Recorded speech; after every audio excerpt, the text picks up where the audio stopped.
All right, YouTube, how you doing? Welcome back to the channel. We got game one of the Western Conference Finals. The Warriors taking on the Mavericks. Again, game one of the Western Conference Finals. Now, just to note, we are recording this the day prior to the game, so we're not going to be able to recap yesterday, which is actually today, until the next video. So keep that in mind. But I don't know how our plays are looking as of right now. The Eastern Conference Finals game one has not tipped off just yet. But Al Horford, Marcus Smart ruled out here. Al Horford for COVID.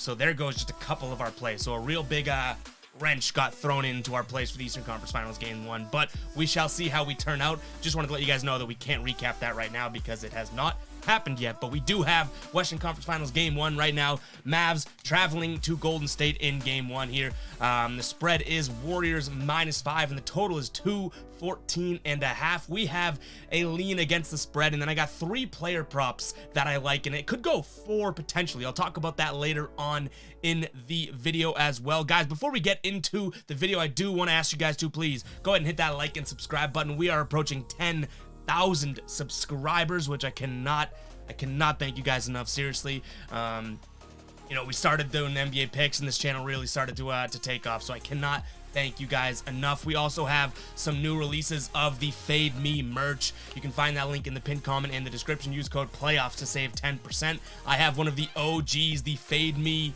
Delivery Company shirt here.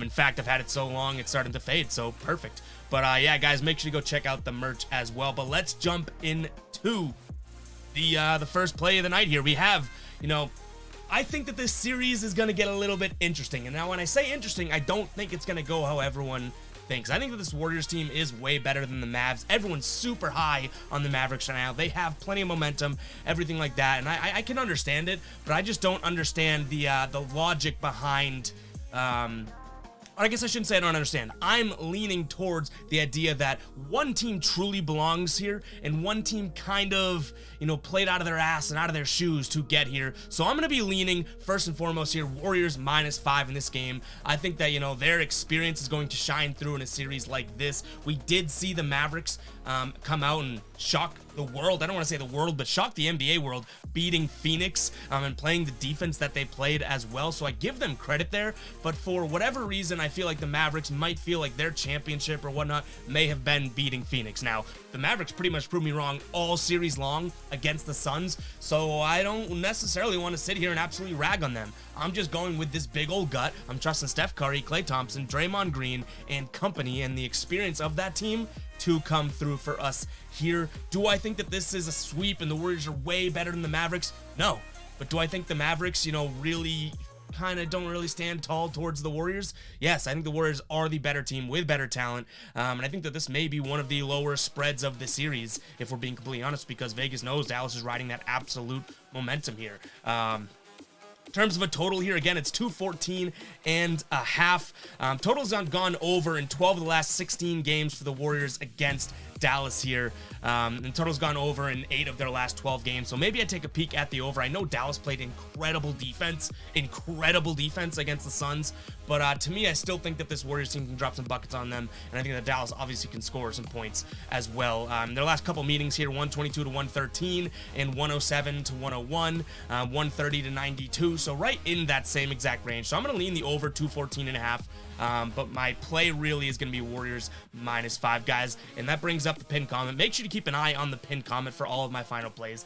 Anything that I talk about in this video, especially being a day prior to the event, I am going to, you know, go ahead and preface that these are just leans as of right now. And, you know, my final plays, if I ride with these, which I probably will because we've done a lot of research on these, will be in the pinned comment as my final plays. And, you know, if you do have a pick that you guys want me to jump on board with, use hashtag ride of the day. We don't have the Eastern Conference Finals ride of the day to shout out here because I am recording this a day early. But use hashtag ride of the day in the comments, and I will be picking one person to jump on board with in tomorrow's video. You'll get a shout out, win or loss here. But let's keep going here. We got our first player prop of the night that we're getting into, and it's Dorian Finney-Smith under 17.5 PRAs. He's hit this under in 3 straight games. We cashed it in the game 7 against the Suns there. He finished with 14 there. I like this. I think that the you know, the Warriors play this position, the bigger 4, you know, small 4, bigger 4, whatever you want to call it, that sort of that sort of wingman fairly well in the rebound and assist category here, and I don't necessarily think Dorian Finney-Smith is going to come out here and win this with his points. In the last 3 games, he has shot the ball 6, 4, and 4 times, so averaging about 5 shots a game. Even if he hits all of his shots, you know, we're looking at about 11 or so, 12 points type of thing, which obviously he's not hitting all of his shots. So I like the under here at 17.5 PRAs. Next play on the board here, we're going to Maxi Kleber. And honestly, I want to throw in Dwight Powell in this as well. I'm going to look at both of their lines here. I just don't see this Warriors team being able to box out and get rebounds against the Dallas Bigs. Though the Dallas Bigs aren't these rebounding monsters, I'm not going there. I'm not saying that. I do think that Maxi Kleber, looking at this, against the Golden State Warriors this season, in 3 meetings, he started in 2 of them, came off the bench in 1, averaged almost 7 rebounds per game, 6.7 rebounds per game against Golden State. And I think the minute Kevon Looney gets out of the lineup, I don't necessarily see someone that, you know, is that absolute rebounding threat against the Dallas Bigs. So I'm going to lean Maxi Kleber. That's more of a final play here. I like that number. We're going to see what Dwight Powell's is when that line comes out. If that line comes out, I'm not seeing it as of right now or a little bit early, but I am pretty heavy on to this Maxi Kleber over 4.5 rebounds.